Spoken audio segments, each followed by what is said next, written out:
उनका ये तर्ज़ अमल इस वजह से है कि वो कहते हैं कि आतिश दोज़ख तो हमें छू तक नहीं सकेगी, और अगर दोज़ख की सज़ा हमको मिलेगी भी तो सिर्फ़ कुछ दिन की होगी। और यकीन माने कि ये जो है ना ये वाला जो है पॉइंट, ये आजकल के बहुत सारे सब स्पेशली मैंने जो देखा है ना, जो अनपढ़ लोग हैं उनमें तो बहुत ज़्यादा पाया जाता है कि भाई सज़ा मिलेगी ना तो देखा जाएगा, कुछ दिन की सज़ा होगी ना, जन्नत तो हमारे लिए ही बनाई गई है, हमें वापस दोबारा वहाँ भेज दिया जाएगा। तो मत भूलें कि जो जहन्नुम से होकर जन्नत में जाएगा उसके कोई एक निशानी ऐसी उसके माथे पे, मेरे ख्याल से मैंने जो पढ़ा था सुना था कि उसके माथे पे ना ब्लैक कलर की एक निशानी लगा दी जाएगी कि यानी कि ये दोज़ख से हो के फिर जन्नत में आया। तो क्या वो हर वक्त का एक निशान जो है वो एक्सेप्टेबल है, क्या वो एग्रीएबल है इससे? तो मैं मज़ीद इस पर कंफर्मेशन ख़ुद भी करूँगी कि मैंने जो ये काफ़ी देर हो गई ना जब मैंने ये सुना, मैं इस पर मज़ीद कंफर्मेशन करूँगी। लेकिन फिर भी ये अज़ाब को इतना कैजुअली कैसे ले सकते हैं, ये दोज़ख की आग को, कि जिसका जो तारकोल से भी ज़्यादा स्याह है, जिसके शोले इतने बुलंद होंगे, जो जिसकी तरफ देखने से हर कोई घबरा रहा होगा, और जहन्नुम सिर्फ उनको देखेगी जो उसमें जाएंगे। हर कोई अपने घुटनों के बल गिरा होगा कि जहन्नुम हमें ना देख ले, जहन्नुम हमें ना देख ले। कैसे इतनी आसानी से कह सकते हैं कि हाँ कुछ दिन तो हम जाएंगे ना दोज़ख में, फिर हम वापस आ जाएंगे।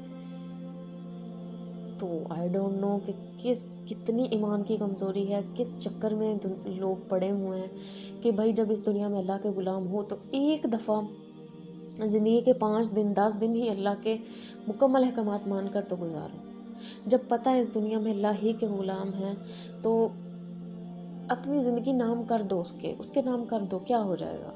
ज़्यादा से ज़्यादा क्या हो जाएगा? जान चली जाएगी तो उसी की राह में जाएगी ना। तो जो बशारतें मिली हैं जन्नत की वो भी तो आप ही के लिए। पता नहीं कौन कौन सी चीज़ों से हम घबरा जाते हैं, और ये सारा कुछ आर्जी है जिसके लिए घबरा जाते हैं।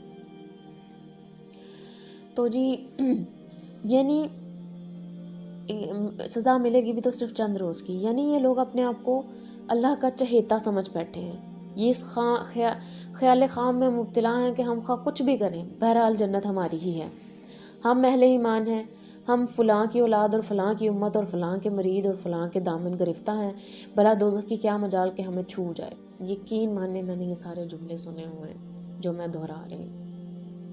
और कुछ लोग तो ये भी कहते हैं कि भाई जिसने कलमा पढ़ लिया ना तो फिर चाहे वो सारी ज़िंदगी गुनाह करता रहा है उसको जहन्नुम की आग छू नहीं सकेगी, भाई वो पक्का जन्नती है। ऐसे कैसे भाई पक्का जन्नती है? क्या अल्लाह ताला ने ये भी तो फरमाया है कि क्या फरमाबरदार और नाफरमान बराबर हो जाएंगे? क्या दिन, और अल्लाह ने इतनी बड़ी मिसाल दी, क्या दिन और रात बराबर हो जाएंगे? जो ये लोग समझते हैं कि फरमाबरदार यानी मेरी मानने वाला और नाफरमान बराबर हो जाएंगे। जैसे जन्नत और जहन्नुम बराबर नहीं हो सकती, कैसे ये लोग कह सकते हैं कि जहन्नुम वाले अमाल करेंगे और इनको जन्नत मिल जाएगी? कैसे इतनी बड़ी बड़ी बातें मुंह से निकाल लेते हैं कि बस जी ज़िंदगी में एक दफ़ा कलमा पढ़ लिया तो ये इस शख्स को जहन्नुम की आग छू नहीं सकती कि इसने अल्लाह और उसके रसूल का नाम ले लिया। जाहलाना बातें हैं। कैसे आप लोग उसका मुकाबला कर सकते हो उस इंसान का कि जिसने खुलूस नियत से 5 वक्त नमाज अदा की हो, फ़राइज़ पूरे किए हों, हुकूकुल इबाद पे ज़िंदगी अपनी काट दी हो, हुकूकुल्लाह पूरे करने पे भी वो फुल फोकस्ड रहा हो, उसने ये भी कोशिश की हो कि तहज्जुद पढ़ ले, उसने ये भी कोशिश की हो कि अपनी क़ज़ाएँ अदा कर ले, उसने ये भी कोशिश की हो कि रोज़ों की क़ज़ा अदा कर ले, उसने अपनी जान खपा दी अल्लाह की राह में। और वो तो आयत अब आपको याद आई होगी कि कुछ वो लोग भी हैं जो अल्लाह की रज़ा हासिल करने के लिए अपनी जान तक खपा देते हैं। किस कदर खूबसूरत आयत है। कैसे ये लोग समझ लेते हैं कि जन्नत हमारी है, कि सिर्फ़ एक नमाज़ पढ़ ली तो जन्नत का ठेका हमने ले लिया है, बाकी सब काफिर है काफिर है काफिर है। एक इंसान नमाज़ पढ़ रहा है, नहीं भाई तुम्हारा नमाज का तरीका दुरुस्त नहीं है, तुम तो हो ही काफिर, सच्चे तो सिर्फ हम हैं। अल्लाह ने कुरान में हुक्म दिया नमाज का तो बस नमाज पढ़ो, क्या ज़रूरत है इतने लंबे चौड़े झगड़ों में पढ़ने की। फिर नबी सल्लल्लाहु अलैहि वसल्लम का तरीका देखो कि नबी सल्लल्लाहु अलैहि वसल्लम ने कैसे नमाज अदा की, बस वैसे नमाज पढ़ लो। क्या ज़रूरत है झगड़ों में पड़ने की? जितना अपने आप को सिंप्लिसिटी में रखोगे उतना बचते रहोगे, जितना कम्प्लेक्सिटी में जाओगे अपने आप को फंसाते जाओगे। जैसे बनी इसराइल को हुक्म दिया गया कि गाय को ज़िबा करना है, तो बस वो पकड़ते किसी गाय को ज़िबा कर देते। उन्होंने खुद अपने लिए कितनी मुश्किल बनाई, सवाल पे सवाल करके, उसके अंदर घुस के कि भला हमें कलर बता दो, भला हमें ये चीज़ बता दो, ये चीज़ बता दो। फिर उनको वैसी पेचीदा तरीके से फिर वैसी गाय ढूंढना पड़ी। सेम हम अपने ऊपर, दीन हमारा इतना आसान है, हमने खुद उसको मुश्किल बना लिया। अल्लाह ने तो हमें कदम ब कदम इतनी आसानियाँ दी। अब आपको खुद भी महसूस हो रहा होगा जैसे जैसे आप कुरान पढ़ रही हैं, लेकिन नहीं, खुद अपने लिए हर चीज़ को मुश्किल बनाया। मस्जिद मौजूद है, नहीं मैंने इस मस्जिद में नहीं जाना, ये अहले हदीस की मस्जिद है, मैंने इसमें नहीं जाना, ये सुन्नियों की मस्जिद है, मैंने यहाँ नहीं जाना। भाई पढ़नी तो तुमने नमाज ही है ना, करना तो तुमने उसी अल्लाह को सजता है जो बाकी तमाम का रब है। पता नहीं कैसे इतनी बड़ी बड़ी बातें निकाल लेते हैं, और गुरूर और तकब्बुर कहाँ से इतना आ जाता है। दाढ़ियाँ रख के, सफ़ेद शलवार कमीज़ पहन के गुरूर और तकब्बुर। ये हाल सिर्फ मर्दों का नहीं है, औरतों का भी है।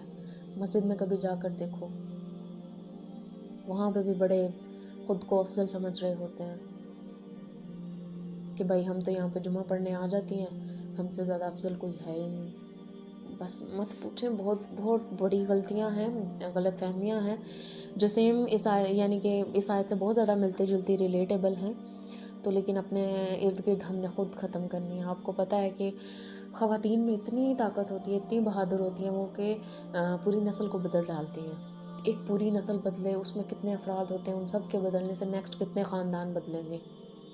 तो ये आप और हम सब ही हैं जिन्होंने छोटी छोटी चेंजेस लानी है कि नहीं अब सिरात मुस्तकीम को चुनना है, नहीं अब हमने झगड़ों में नहीं पड़ना।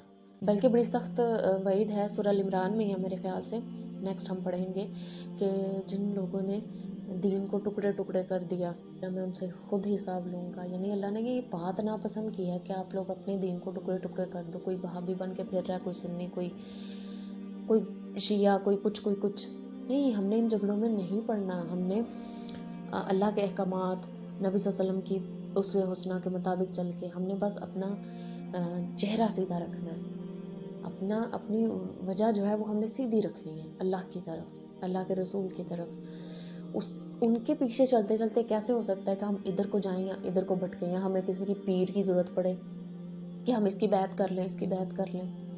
मैं ऐसी भी बड़ी जमातों को जानती हूँ कि जहाँ पे अल्लाह और उसके रसूल का नाम कम लिया जाता है और उसके अमीर का नाम ज़्यादा लिया जाता है, जिनको होश ही नहीं होती कि हम यहाँ पे क्या सबक दे रहे हैं। अल्लाह और उसके रसूल का सबक देना चाहिए, उनसे मोहब्बत में इजाफा करना चाहिए, या हम अपने अमीर से। वो यही होता है ना कि मशहूर होने का लालच और इस दुनिया की वो नेक नामी के चक्कर में पड़ के और दिखलावा आ गया। तो बहुत सारे हैं, खैर बातें लंबी हो जाती हैं। तो जी नेक्स्ट हम इसी की तफसीर में चलते हैं। और बिलफर्ज अगर हम दोज़ख में डाले भी गए तो बस चंद रोज़ वहाँ रखे जाएंगे ताकि गुनाहों की जो आलाइश लग गई थी वो साफ़ हो जाए, फिर सीधे जन्नत में पहुँचा दिए जाएंगे। उसी किस्म के ख्यालात ने उनको इतना जर्री और बेबाक बना दिया, यानी बहादुर बना दिया कि वो सख्त से सख्त जराइम का भी इर्तिकाब कर जाते हैं और फिर बदतरीन गुनाहों के मुर्तकिब होते हैं, खुल्लम खुल्ला हक़ से इनहराफ करते हैं और ज़रा खुदा का खौफ उनके दिल में नहीं आता। वही ना, तौबा की उम्मीद पे गुनाह किए जाते हैं। कुछ लोगों की ये भी आदत होती है, पता होता है कि हम गुनाह का काम कर रहे हैं, लेकिन उनको कौन सी चीज़ गुनाह करने पे मजबूर करती है, गुनाह की तरफ वो जाते हैं कि बाद में हम तौबा कर लेंगे। भाई ये कैसी तौबा है, ये कैसा आप काम कर रहे हो? गुनाह, तौबा की उम्मीद पर गुनाह, ऐसे कोई माफ़ी नहीं मिलती। वही तो असल मुकाम होता है जहाँ पे आपने अपने आप को रोकना होता है कि मैंने ये गुनाह नहीं करना।